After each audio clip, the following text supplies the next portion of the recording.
திருமலையில இருக்கக்கூடிய அருவிகள் அதெல்லாம் எப்படி இருக்குமான்னா, குளிரருவி வெங்கடத்து என் கோவிந்தன் குணம் பாடி அழியற்ற மேகங்காள் ஆவிகா திருப்பேனே. அழியற்ற மேகங்காள், அழியற்ற அப்படின்னா அருளை பொழிகிற மேகங்களே அப்படின்னு சொல்லுகிறார். மேகங்கள் என்ன அருளை பொழிகிறது அப்படின்னா, பகவான் வரேன்னு சொல்லிட்டு போனா அவன் வரல. ஆனா திருமலையில இருக்கக்கூடிய நீங்களாவது வந்தீர்களே. பகவானோட, பகவான் ஒருவன், அவனோட கூட இருக்கக்கூடிய அடியவர்கள் 2 பேர். 2 பேருக்கும் கருணை அப்படிங்கிறது இருக்கு. ஆனா பகவான் கருணையை என் பேர்ல காட்டல. அந்த பகவானுடைய அடியவர்களான மேகங்களே, நீங்களாவது வந்தீர்களே, கருணையே வடிவெடுத்த மேகங்களே. ராஜாக்கள்னா நீராடணும் வருவாடம்.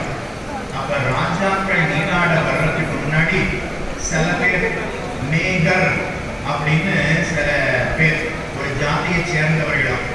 அவர்கள்லாம் முதல்ல அந்த இடத்துல வந்து நீராடுவாடம். ராஜானா ஏதோ ஒன்று சாப்பிட்டான்னா அவர் சாப்பிட்றதுக்கு முன்னாடி ஒருத்தர் சாப்பிடுவார் தெரியுமா? ராஜா நீராடுகிறார்னா அவர் எந்த இடத்துல நீராடுகிறாரோ அதுக்கு முன்னாடி அவ குளிச்சு பார்ப்பா. பிரதமர் வந்திருந்தார் மோடி, அவர் மாமல்லபுரத்துக்கு வந்திருந்தார். அப்போ பெரிய பாறை, அந்த பாறையில இருந்து சீன அதிபரை சந்திக்கிறார். அப்போ அந்த பாறைய சீனால இருந்து வந்தவன் அந்த பாறையை அப்படியே குத்தினான். 20 நிமிஷம் குத்திட்டே இருந்தார். எதுக்கு பாறையை போய் குத்தணும் அப்படின்னா, அது வெறும் கல்லு பாறை தானா இல்ல அதுக்குள்ள குண்டு விட்டு ஏதாவது இருக்கான்னு பாக்குறாளாம். அப்படின்னா அப்ப ராஜாக்கள் வரான்னா அப்ப அதுக்கு முன்னாடி எத்தனை காரியத்தை பண்ணுவா. அதே போல ராஜாக்கள் நீராட வரும்போது ராஜா எந்த இடத்துல நீராடுகிறாரோ அந்த இடத்தை சுத்தி மேகர் அப்படின்னு ஒரு ஜாதியை சேர்ந்தவா வந்து நீராடுவாளாம். இப்ப ராஜா யாரு? திருவேங்கடமுடையான். அவன் வரணும்னா அவனுக்கு முன்னாடி மேகர் அப்படிங்கிற இந்த மேகங்கள் வந்திருக்கின்றனவே. அப்ப மேகம் வந்துடுதுன்னா அப்ப பின்னாடி அவன் வரப்போறான்னு தானே அர்த்தம். அதனால அவன் வரவை காட்டக்கூடிய மேகங்களே, அழியற்ற மேகங்கள், குளிரருவி வெங்கடத்து என் கோவிந்தன் குணம் பாடி.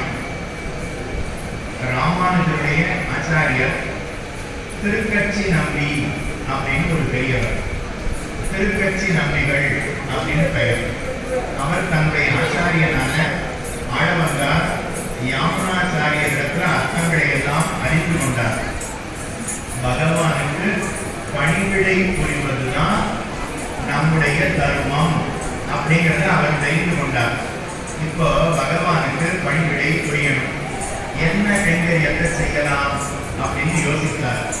ஆலவட்டம் வீசுவோம் அப்படின்னு முடிவு பண்ணினார்.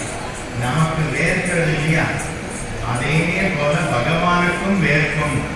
அதனால அவனுக்கு ஆலவட்டம் வீசுவோம் அப்படின்னு முடிவு பண்ணி ஆலவட்டத்தை எடுத்துட்டு நேர ரங்கநாதன் இடத்துல வந்தாராம். ரங்கநாதா, உனக்கு நான் ஆலவட்ட கைங்கரியம் செய்ய போகிறேன் அப்படின்னு சொன்னார். ரங்கநாதன் பார்த்து, எனக்கு வேண்டாம், நானே உபய காவேரி மத்தியத்துல படுத்துட்டு இருக்கேன். வடதிரு காவேரி தென்திரு காவேரின்னு 2 காவேரிக்கு நடுவில் படுத்துட்டு இருக்கேன். அதனால நான் ஜில்லுன்னு இருக்கேன். அதனால எனக்கு காத்தெல்லாம் வேண்டாம், அதனால வேண்டாம்னு திருப்பி அனுப்பிச்சிட்டார். அதனால திருக்கட்சி நம்பிகள் சரி சீனிவாச பெருமாளுக்கு போய் கைங்கரியம் பண்ணுவோம் அப்படின்னு நேர திருமலைக்கு வந்து சீனிவாசனுக்கு ஆலவட்டம் வீசினாராம். உடனே சீனிவாச பெருமாள், எனக்கும் வேண்டாம், ஆண்டாள் பாசுரம் உனக்கு தெரியுமா அப்படின்னு கேட்டாராம். திருக்கட்சி நம்பிகள் பார்த்தா, அப்படி என்ன ஆண்டாள் பாடியிருக்கா அப்படின்னா, குளிரருவி வெங்கடத்து என் கோவிந்தன் அப்படின்னு பாடி இருக்கிறாரே. ஏற்கனவே திருமலைங்கிறது குளிரோடு இருக்கக்கூடியது. மலையினுடைய உச்சியில இருக்கார், அப்ப குளிர் இருக்கும். காணாதுக்கு அருவி வேற, அது குளிரருவி வெங்கடமா. அதனால எனக்கும் உங்களுடைய ஆலவட்ட கைங்கரியம் வேண்டாம் அப்படின்னு சொன்னார். ஜெகநாதனுக்கு கைங்கரியம் பண்ணணும்னு போனேன், வேண்டாம்னு திருப்பி அனுப்பிச்சினா.